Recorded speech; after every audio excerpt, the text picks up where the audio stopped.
নবীর সহিহ হাদিসে নবী বলেন দুনিয়া হলো পায়খানা। লাউ ইন্না মাতামা ইবনে আদম কাদ-দারাবালিদ দুনিয়া মাসালা, বনি আদমের খাবার দুনিয়ার এক্সাম্পল দিয়ে দেয় তারে, কিন্তু সে বুঝে না দুনিয়া কি জিনিস।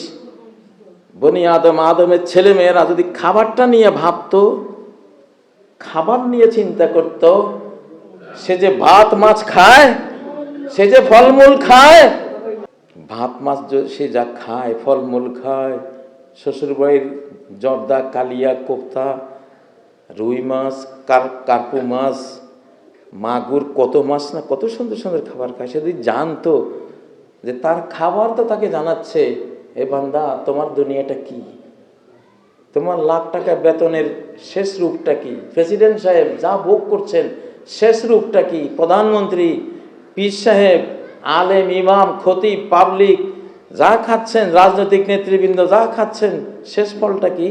টয়লেটের ময়লা।